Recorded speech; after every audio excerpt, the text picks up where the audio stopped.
할렐루야. 예, 2025년 첫 번째 금요 기도회입니다. 우리가 더 기도에 집중하고 기도라는 사실에 더 강조를 하기 위해서 집회에서 기도회로 이름을 바꾸고 드리는 첫 번째 시간입니다. 이 시간에 우리가 주시는 그 마음을 가지고 기도할 때 하나님께서 주시는 은혜가 넘치는 시간 되길 바라고, 무엇보다 기도의 역사, 기도의 능력을 그냥 습관적으로 우리 마음속에 새기는 것이 아니라 정말 기도할 때 우리의 기도를 들으시는 응답의 은혜를 체험하시는 우리 모든 성도님 되시기를 예수님의 이름으로 축복합니다. 오늘 설교 제목 한번 따라해 보실까요? 오늘 설교 제목이 뭐죠? 시류를 이기는 담대함. 시대를 이기는 담대함이라고 할 수 있는데, 흐름이 있다라는 전 생각에 그 류자를 넣었습니다. 시대를 이기는 담대함도 되지만 그냥 단순한 시대가 아니라 이 시대의 흐름에 맞서는 것이 신앙이다라는 생각에서 시류를 이기는 담대함이라는 제목을 지었습니다. 우리가 살아가는 시대에, 우리가 살아가는 이 세상이 과연 어떠한 세상인가? 이미 많은 사람들이 여러 가지 이야기들, 여러 가지 생각들을 가지고 있는데, 이 시대를 한마디로 규정을 하자면 사실은 그 희망상실의 시대가 아닌가 합니다. 그러니까 내일에 대해서 뭔가를 고민하고 내일에 대해서 무언가를 기대한다라는 것 그 자체가 힘들고 어려운 시대처럼 우리들에게 받아들여지고 있다라는 거죠. 오늘도 살기가 버겁다라는 거예요. 그 한병철 교수라고 독일에 있는 이제 교수님인데, 피로사회라는 책에서 이 시대가 질병에 걸려 있다라고 진단을 했습니다. 근데 그 질병이 20세기의 질병들은 하나같이 어떤 바이러스나 병리학적 질병이었어요. 우리가 흔히 알고 있듯이 20세기에 이 시대를 흔들었던 질병들이 있죠. 스페인 독감이라든지 조류 독감이라든지, 그리고 21세기이긴 하지만 그 코로나 같은 경우는 하나같이 다 어떤 병리학적이고 질병이고 바이러스 질병이죠. 그런데 20세기 들어와서 두드러지게 나타나는 질병이 하나 있는데, 그것은 바로 피로라고 하는, 즉 신경질적인 심리적 질병이 이 사회를 강타하고 있다라고 진단을 했습니다. 이거 어떤 사건이 됐던 어떤 사고에 의해서 사람들의 생각에, 마음에 각인되어진 그 어떤 것 때문에 사실은 특별한 것이 달라진 것 없이 일상이 진행되고 있는데 계속 아픈 것처럼. 그래서 현대인의 가장 심각한 질병은 사실 암도 아니고 치매도 아니고, 많이 들어보셨죠? 우울증이다라는 이야기가 있습니다. 모두가 다 어느 정도의 일정의 우울의 상태, 공황의 상태, 대인기피의 상태, 그리고 집단 무기력에 빠져 있는 것이 현대사회, 현대의 질병이다라고 이렇게 얘기를 했어요. 근데 물론 진단적으로는 제가 그 이야기들에 대해서 참 그런 것 같다라고 생각을 하는데요. 가만히 생각해 보면 똑같은 시대와 똑같은 어려움을 살아가고 있지만 그곳에 살아가는 사람들이 다 똑같은 모습이냐? 그렇진 않아요. 어떤 누군가는 그 어려움들로 인해서 주저앉아 버리기도 하지만, 어떤 누군가는 그 어려움을 딛고 이겨내면서 살아가기도 합니다. 똑같은 현상 속에서 전혀 다른 삶의 결과를 보여주는 사람들이 있다라는 거죠. 연세대학교의 김주환 교수라는 사람이 이 현상을 뭐라는 말로 설명했냐면, 이렇게 똑같은 현실 속에서 다른 삶의 모습을 보여주는 이유는 이 결정적인 한 가지 요소, 한 가지 어떤 능력이 있느냐 없느냐의 차이로 갈라진다라고 얘기를 했습니다. 그 능력이 뭐냐라고 했냐면, 그 교수는 회복 탄력성이라는 이름을 붙였습니다. 회복 탄력성을 그 사람이 이렇게 정의를 했는데, 우리 같이 한번 읽어볼까요? 시작. 회복 탄력성은 자신에게 닥치는 온갖 역경과 어려움을 오히려 도약의 발판으로 삼는 힘이다. 그 책의 딱 첫 마디에 회복 탄력성이 뭐냐라는 말에 저렇게 되어 있는데요. 저는 저 문장을 보면서 다른 모든 내용들보다 저 오히려라는 글자가 눈에 확 들어왔습니다. 누군가는 이거는 내 인생의 걸림돌이다, 내 앞으로 나가는 힘의 방해물이다라고 생각하는데, 누군가는 오히려 그 어려움이 자신의 삶을 더 발전시키는 발판이 된다라는 거죠. 저는 이 회복 탄력성은 인생을 살아가는 데 필요한 것뿐만 아니라 신앙적으로도 굉장히 중요하다라고 생각을 합니다. 과거에 비해서 오늘날 우리 성도들이 가지고 있는, 교회가 가지고 있는 부와 편안함들은 엄청나게 늘었어요. 이게 사회적으로만 발전한 게 아니라 교회도 굉장히 많이 발전하고 풍족해졌습니다. 과거보다 훨씬 더 어려운 시대, 과거보다 뭐 과거 얘기를 자꾸 하면은 라떼는 얘기해서 별로 뭐 야 옛날 소리다 얘기할지 모르겠지만 있는 건 있는 거예요. 분명히 달라졌어요. 우리 여기 청년들도 있는데요. 제가 청년 시절 때를 생각해 보면 참 많이 환경도 변화된 것 같아요. 신앙에 대해서도 마찬가지고 교회 환경도 마찬가지고 아마 지금 여러분들이 수련회 갈 때, 여름 수련회 갈 때 에어컨 없는 곳을 간다는 거 상상이 되시나요? 저희는 에어컨이 있는 곳이 특별했거든요.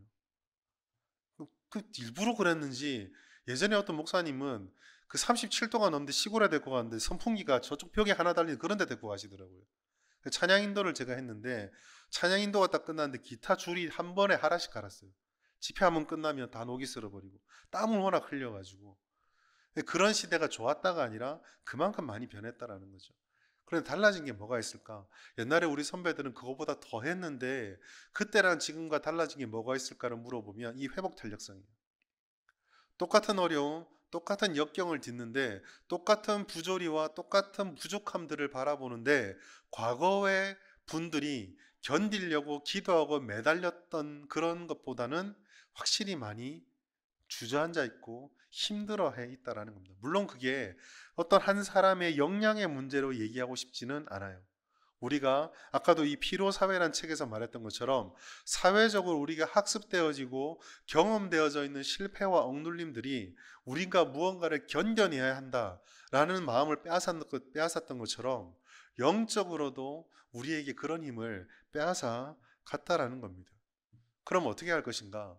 성도로서 세워져 가고 교회로서 세워져 가는데 이 영적 회복 탄력성의 부재는요 굉장히 심각합니다.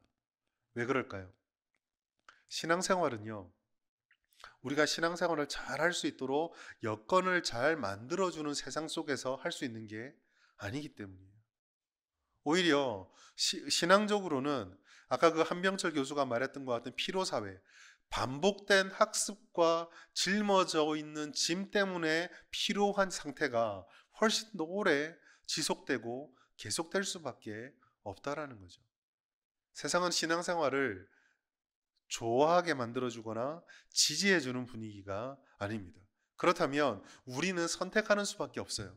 그냥 피로를 누적돼 가면서 주저앉아서 어떤 하나님의 초자연적인 기적만 바라보면서 그냥 하루하루 연명하듯이 신앙생활을 할 것인가?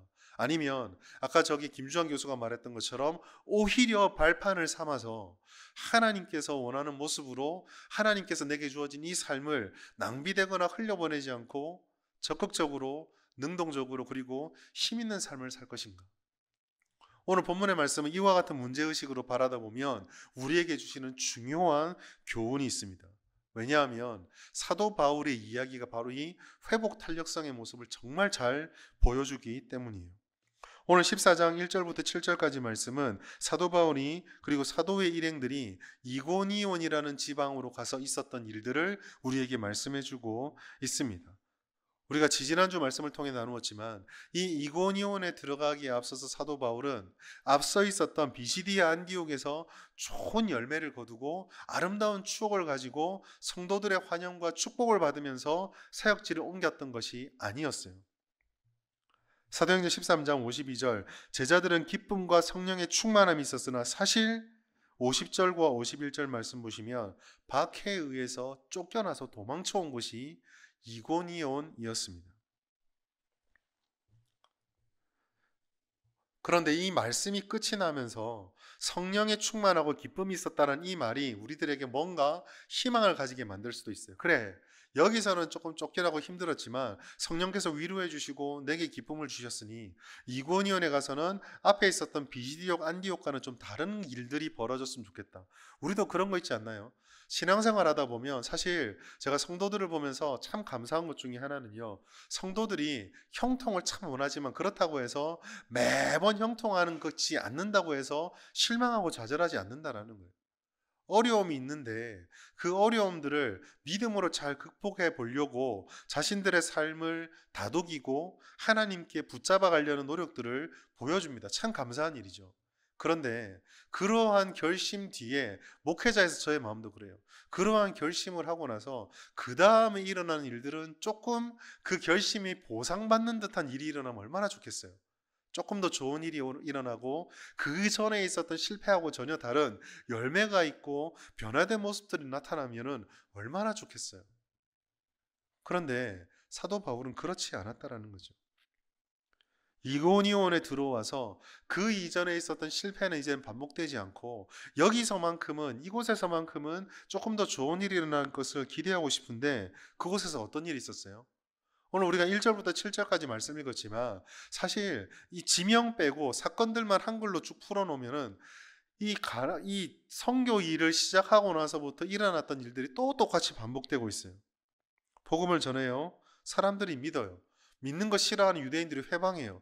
회방 때문에 고통받고 선동이 일어나고 배가 둘로 갈라지고 지지부진하게 싸우는 사건이 이 이고니온에서도 똑같이 벌어집니다.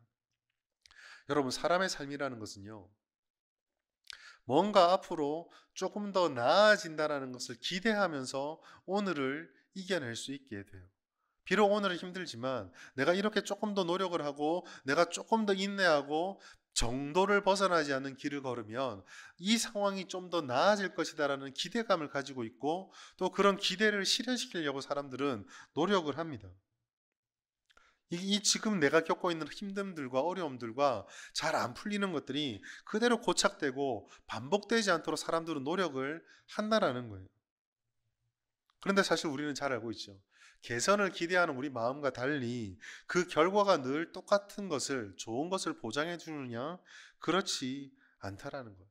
그래서 노력을 하고 기대를 하고 기다렸는데도 불구하고 상황이 똑같이 반복되어지면 그게 한 번이 되고 두 번이 되고 10번이 되고 계속 반복이 되다 보면 사람들은요, 어쩔 수 없이 실망하고 좌절에 빠지게 됩니다. 우리 청년 여러분, 여러분들의 삶을 제가 어떻게 다 이해를 하겠어요. 그런데 지금 참 직장 구하기 힘들잖아요. 돌파구가 잘 보이지 않잖아요. 열심을 사는데 참 저는 청년사역 하면서도 느꼈던 것 중에 하나가 제일 답답했던 거, 제일 안타까웠던 게 뭐냐면 그렇게 열심히 공부하고 힘들게 대학을 가요. 전공을 선택해서 열심히 공부를 해요. 근데 청년사역을 하면서 얘기를 나눠보면요. 누구 하나 말하지 않지만 누구 하나 부정하지 않는 것 중에 하나가 뭐냐면요. 몇몇 특수한 과를 제외하고는 내가 공부한 걸로 장래길을 갈 거라고 확신하는 사람이 별로 많지 않아요. 힘들고 어려운 거죠. 그게 1년이 되고 5년이 되고 그런 일들이 내 선배의 삶을 바라보고 나를 바라보고 이런 것들이 다가올 때 우리가 느끼는 압박감과 실망감과 좌절감들은 잘못된 게 아니에요. 내가 왜 믿음이 이거밖에 안 되나? 내가 왜 능력이 이거밖에 안 되나? 여러분들을 자책할 필요가 없어요. 우리는 그런 사람들이고 우리는 그런 연약함을 가지고 이게 청년들만 그렇습니까? 우리는 안 그런가요? 우리 어른들은 안 그런가요? 아침에 눈 뜨고 저녁이 해질 때까지 똑같은 직장, 똑같은 사람, 똑같은 잔소리, 똑같은 실패, 똑같은 부담감 5년이고 10년이고 짊어지고 반복하다 보면 그게 타성이 되었던 무기력이 되었던 사람들 마음속에 어떤 형태로든지 피로가 누적이 되고 쌓이게 되어집니다. 무기력해지게 되는 거죠. 기대감이 사라지게 됩니다. 그 잘못된 거 아니고 우리는 참 그런 연약함을 가지고 있는 거예요. 여러분 이거는요 실체가 없는 장애가 아니에요. 내가 연약해서 느끼게 되는 나만의 고민이 아니라는 거예요. 사도 바울이라고 안 그랬겠어요? 우리는 그냥 한 걸음 물러나가지고 위대한 사도 바울이니까 믿음으로 잘 이겨내서 이렇게 선교 사역을 해가지. 근데 제가 사도 바울 입장이 돼봤거든요. 제가 만약에 사도 바울 입장인데 첫 번째 사역지에서 설교를 했는데 복음을 전했는데 몇 달 안 가가 두 표로 나누어져서 다른 지방으로 사역지가 옮겨졌어요. 그곳에서도 열심을 다해 복음을 전했는데 또 똑같은 일로 사역지가 옮겨졌어요. 그리고 지금 세 번째거든요. 세 번째도 똑같은 일이 벌어진다. 주님이 내 길을 인도해 주시지. 목회자들 모두가 다 그런 대답을 하겠지만 과연 그렇다고 해서 매번 똑같은 그런 똑같은 열심과 똑같은 마음으로 흔들리지 않는 사명감으로 달려갈 수 있는 사람 흔하지 않을 겁니다. 심지어 오늘 본문의 말씀 보시면은요, 유대인의 방해는요, 훨씬 더 강력했어요. 우리 2절 말씀만 볼까요? 사도행전 14장 2절 다시 한번 같이 읽겠습니다. 시작. 그러나 순종하지 아니하는 유대인들이 이방인들의 마음을 선동하여. 아멘. 2절 보시면은요, 악감을 품게 했다라고 말합니다. 여기서 악감을 품게 했단 말을 그 원어 성경을 보시면은요, 이걸 풀면 이런 뜻이에요. 사람들의 마음에 독약을 뿌렸다라고 되어 있습니다. 중독시켜 버린 거예요. 독을 뿌려가지고 사람들을 독살하듯이 그 마음을 완전 사장시켜 버릴 정도로. 그러니까 이 유대인들이요, 적당히 내 편이 되자 이 정도가 아니라 정말 극악의 방법을 사용한 거예요. 바울과 복음을 향해서 선한 마음을 가지지 못하도록 이방인들의 마음을 악독한 것으로 중독시켜 버린 겁니다. 그러니 여기서 그 사도 바울이 느끼게 되는 절망이랄까요? 사도 바울이 느끼게 되는 그 방해의 압박이 얼마나 심하겠어요? 무관심한 것도 아니라 적대감이 풀풀 생기는데, 말로는 포기하지 않고 실망하지 않아야 한다라고 말하지만 얼마나 힘들지 우리는 잘 알고 있어요.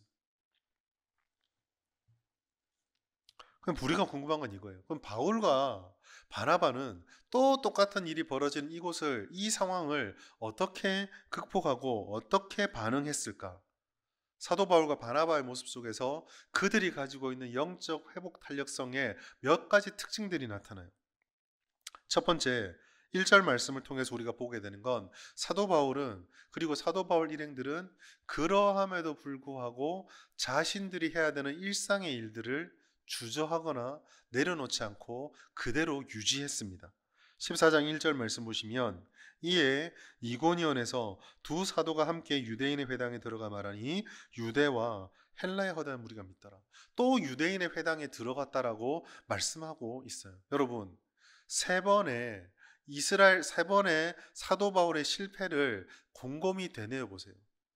그 실패의 중추적인 역할을 감당했던 사람들이 누굽니까? 유대인이죠. 유대인이 방해했잖아요. 그런데 오늘 보시면 또 유대인의 회당으로 들어가고 있습니다.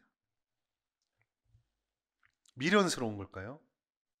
저는 여기서 이 사람들이 이러한 행동을 할 수 있었던 이유는 그들에게 하나님의 주시는 그 은혜, 하나님 안에서 자신들이 가지고 있었던 일상성, 내가 일상을 어떻게 보내야 하는가, 내게 주신 매일이 무슨 의미가 있는가, 무슨 목적으로 존재하는 것인가를 알기 때문이라 생각합니다. 이걸 조금 다른 말로, 쉬운 말로 말하자면 바나바와 바울은 자신들의 사명이 무엇인지 뚜렷하게 알았어요. 자신이 누구인지, 자신의 사명이 누구인지를 알게 되니까 환경과 상황의 계산 이전에 내가 해야 될 것을 명료하게 알았고, 내가 해야 될 것을 명료히 아는 그곳에 하나님이 주시는 열매도 있고 방해가 있다는 것을, 즉 어떠한 결과가 내게 오든지 그거를 감당할 준비가 되어 있었던 것입니다. 이들의 존재 목적이 뭐예요? 바나바와 바울의 존재 목적은요, 바울이 복음을 전하는 거였어요. 이방인들에게 선교하는 것이었습니다. 목적이 뚜렷해요. 이거를 해야 돼요. 복음을 전해야 돼요. 복음을 전해야 되니까 효과적으로 전하려고 하다 보니 아무리 방해가 유대인으로부터 온다 하더라도 유대인의 회당, 즉 복음에 대해서, 예수님에 대해서, 율법에 대해서 그래도 가까이 알고 있는 이 연결고리를 찾아가는 것은 당연했던 것입니다. 또 그곳에서 방해가 있을지 모르겠지만 그러함에도 불구하고 두려워하지 않고 그것을 기꺼이 감당한 마음으로 달려갔던 거예요. 여러분, 우리가 실패와 좌절이 계속되다 보면은요, 가장 크게 무너지는 것은요, 일상에 내가 해야 되는 것들로부터 무너지게 됩니다. 여러분, 영적으로 침체가 빠져오면은요, 특별한 어떤 하나님으로부터는 큰 역사와 은혜가 무너지지 않아요.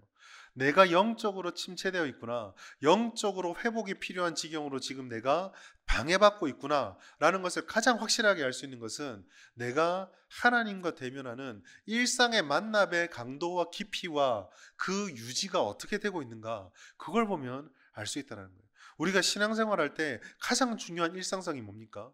예배생활, 말씀생활, 기도생활, 이게 기본의 세 가지 축이잖아요. 내가 하나님과 어떤 관계를 맺고 있느냐, 내가 하나님과 지금 어떤 은혜가 되어 있느냐라는 것은 예배드리는 나의 태도와 감격, 그리고 말씀과 기도 생활을 유지하기 위해서 내가 하고 있는 삶의 태도들을 바라보면 그 영적인 상태들을 알 수 있는 거거든요. 사도 바울은 회방이 예측이 돼요. 여기서 유대인들에게 복음을 전하면 회당들은 유대인 사회에 굉장히 중요한 연결고리거든요. 당연히 비시디옥 안디옥 그 유대인들에게도 이 일들이 또 이곳에서 와서 복음을 전하는구나 알려질 것을 알았어요. 그런데요, 그럼에도 불구하고 가능성이 가장 높고 진입 관문으로서 가장 현명한 전략이란 것은 틀림없습니다. 예수님이 누군지도 모르고 유대인의 신앙이 어떤 건지도 모르고 하나님의 존재도 모르는 그들에게 복음을 전할 수 있는 가장 좋은 곳은 그래도 유대인의 회당이었던 거예요. 그러면 목사님, 예측되는 어려움은 어떻게 합니까? 여러분, 우리가 인정할 것이요, 모든 문제를 다 통제할 수 있는 방법은 없습니다. 그런 거 없어요, 여러분. 우리는요, 아무리 예측하고 아무리 계획을 세우고 아무리 치밀하게 준비를 해서 간다 하더라도 모든 것들이 우리의 예측대로 되는 것은 없어요. 통제할 수 없습니다. 그래서 사도 바울은 자신들이 해야 될 것을, 아무리 힘들고 어려움이 예측된다 할지라도 그럼에도 불구하고 자신들이 해야 되는 것을 반복하고 지탱하고 유지하는 것을 포기하지 않았어요. 이게 이들이 가지고 있었던 영적 회복 탄력성의 첫 번째 요소였습니다. 두 번째로 그들이 그 일상을 발휘함에 있어서 중요하게 가지고 있었던 특징, 능력이 있는데 그것은 바로 담대함이었어요. 그들은 예측되는 어려움이 있다라는 것이, 예측되는 어려움을 회피하지 않고 주저하지 않고 담대하게 나아가서 복음을 전했습니다. 우리 3절 말씀 같이 한번 읽도록 하겠습니다. 시작. 두 사도가 오래 있어 주를 힘입어 담대히 말하니 주께서 그들의 손으로 표적과 기사를 행하게 하여 주사 자기 은혜의 말씀을 증언하시니. 여기 보시면 사도 바울이 담대히 말씀을 전했다라고 말씀하고 있어요.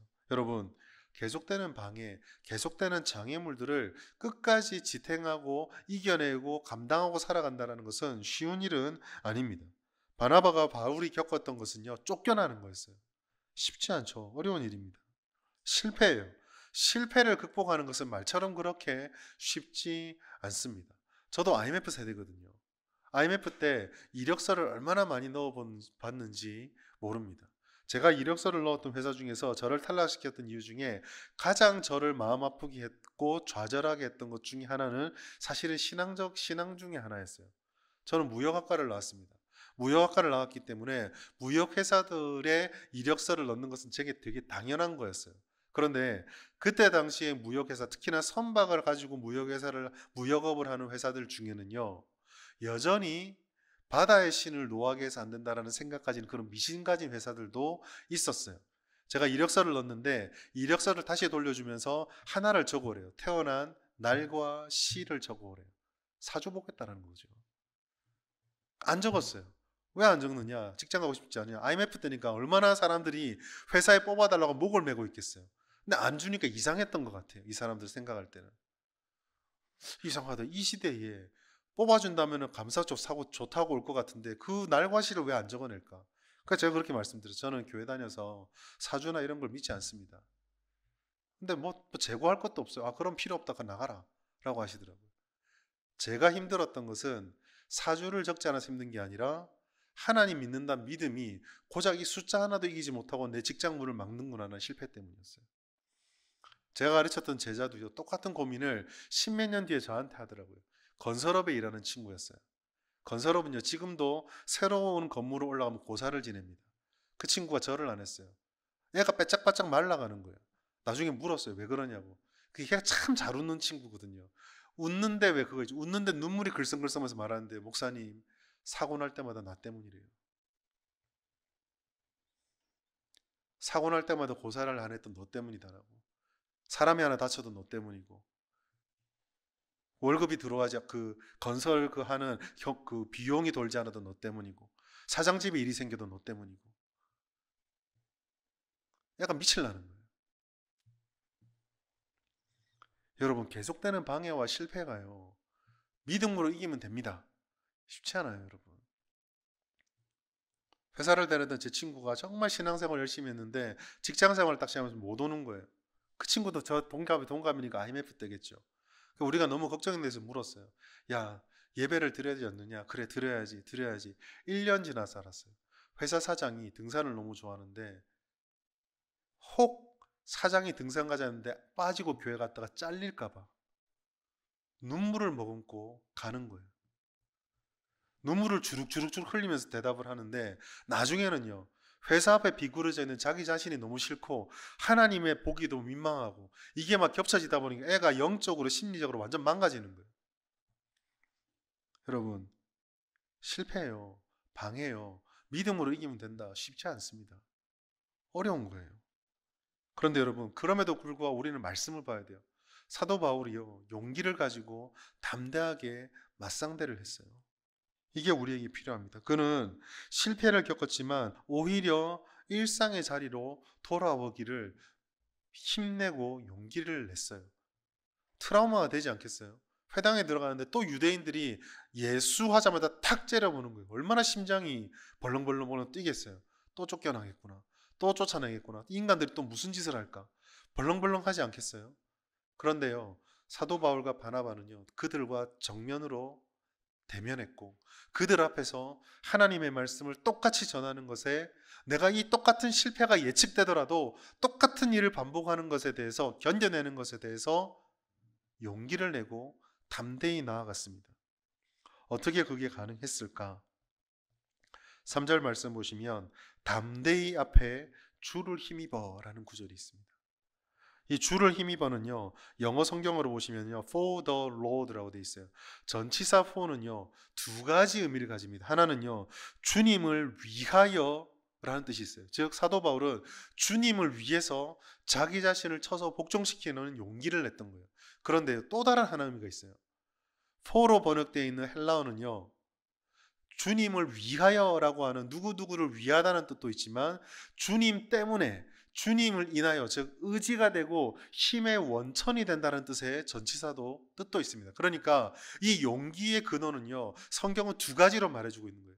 성도와 교회의 용기의 근원은 주님을 위하여 살 때, 그리고 주님을 의지해서 주님을 인하여 어떤 결정을 할 때 그곳에서 용기와 담대함과 그 능력이 우리에게 와지게 된다라고 말씀하는 겁니다.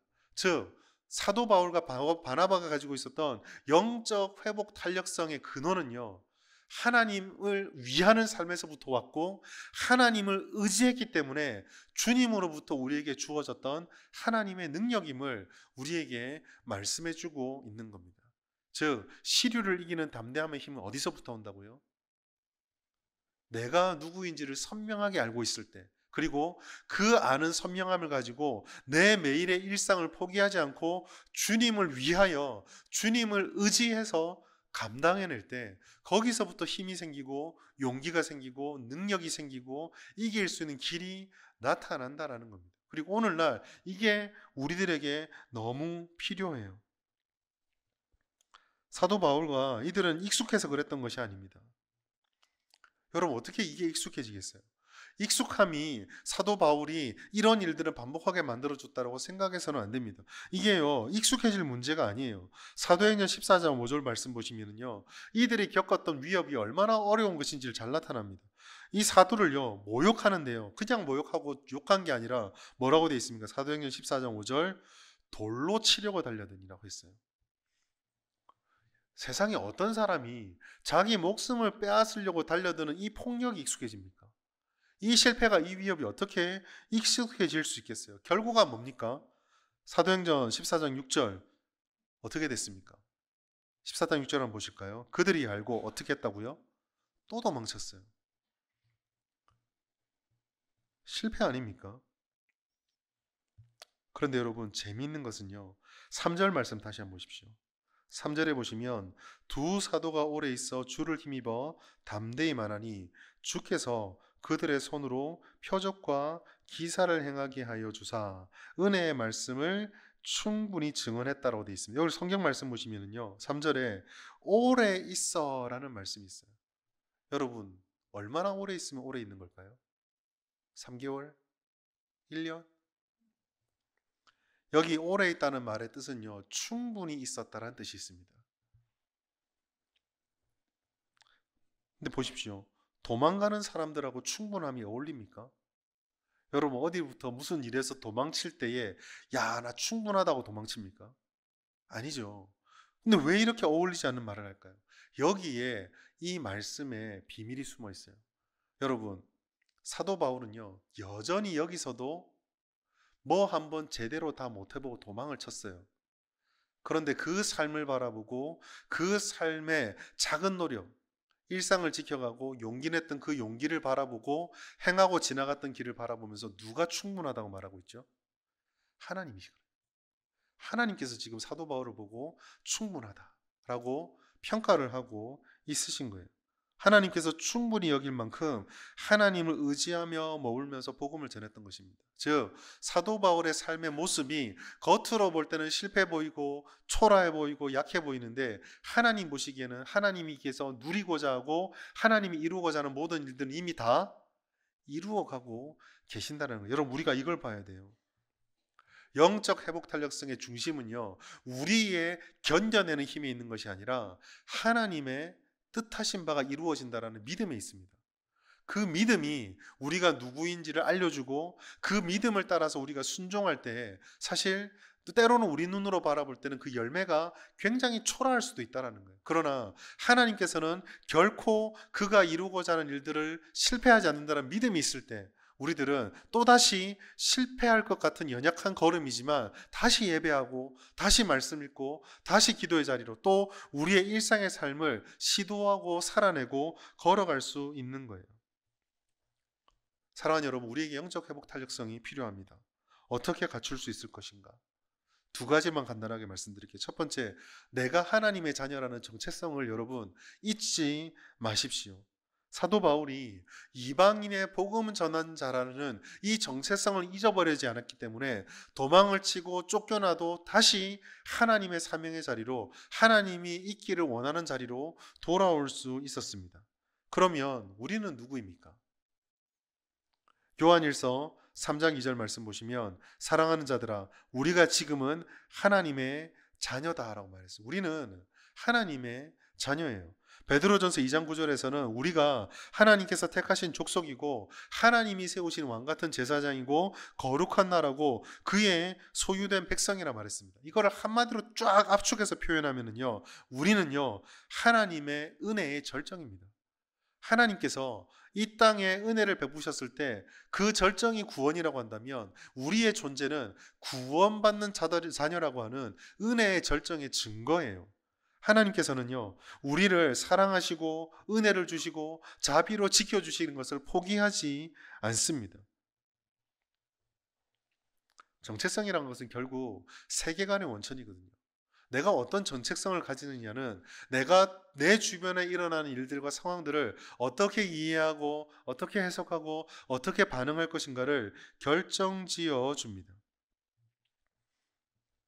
우리가 하나님의 자녀라는 이 정체성은요, 우리를 알지 못하는 이 세상 속에서 우리가 어떠한 삶을 살아야 될지를 알게 해줘요. 우리 주변이 어떤 세상입니까? 요한일서 3장 1절 보시면 세상이 우리를 알지 못한다라고 말씀하고 있어요. 예수를 알지 못하기 때문에 세상은 우리도 알지 못해요. 그러니까 우리가 기뻐하고 우리가 하나님 뜻대로 살아가는 삶은 세상은 알 수가 없습니다. 하나님을 외면하고 하나님을 무시했던 것처럼 우리의 믿음의 길을 걸어가는 삶의 가치들을 폄하하고 무시하고 외면할 거예요. 그러니 이와 같은 현실에 우리는 주저앉을 필요가 없습니다. 믿음을 가지고 지켜가는 삶의 장애물이 부딪힐 때에 그 장애물이 뭔가 잘못되었구나라고 생각할 필요가 없다라는 거죠. 현실만 바라보지 마세요. 우리가 바라봐야 될 것은 현실이 아니라 그러한 현실에 우리가 있다라는 것을 아시며 그러한 가운데 우리를 자녀로 삼아주시는 하나님의 부르심입니다. 하나님 우리의 아버지시고 우리는 하나님의 자녀예요. 이 정체성을 가지고 우리들은 겁내지 말고 담대하게 우리의 삶을 꿋꿋이 걸어가야 합니다.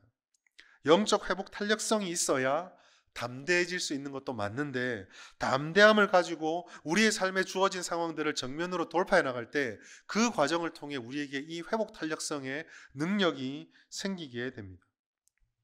요한복음 16장 33절 보시면은 우리에게 이렇게 말씀하셨어요. 내가 세상을 이기었노라. 하나님이 세상을 이겼다는 사실을 우리가 깨닫는 방법은 딱 하나밖에 없어요. 주님을 의지하고 우리도 세상과 맞부딪혀야 합니다. 우리가 세상 속에 맞부딪혀 들어가야 되는 거죠. 사도 바울이 반복해서 어려움을 겪어요. 그런데 어려움밖에 없습니까? 그가 어려움 속에서도 포기하지 않고 회당에 들어가서 하나님의 말씀을 증거하니 여전히 주의 말씀을 듣고 변화되는 회심자들을 발견하게 되는 거예요. 여러분, 믿음은 환영받지 못하고 있어요.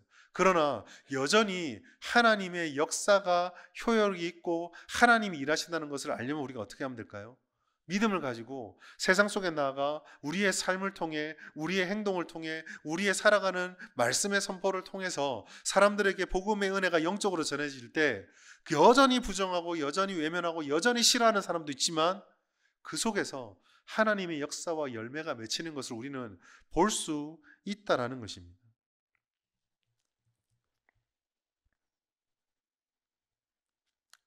악감을 품게 만드는 세상 사람 앞에서 주님을 의지하며 주님과 담대한 걸음을 걸을 때 하나님께서 우리에게 약속해 주셨어요. 하나님의 역사를 보여주겠다라고. 사도행전 14장 3절, 오늘 말씀 중심 구절인데 다시 한번 보십시오. 두 사도가 오래 있어 주를 입어 담대히 말하니, 여기까지 사도가 했던 용기예요. 그 다음 어떤 일이 일어납니까?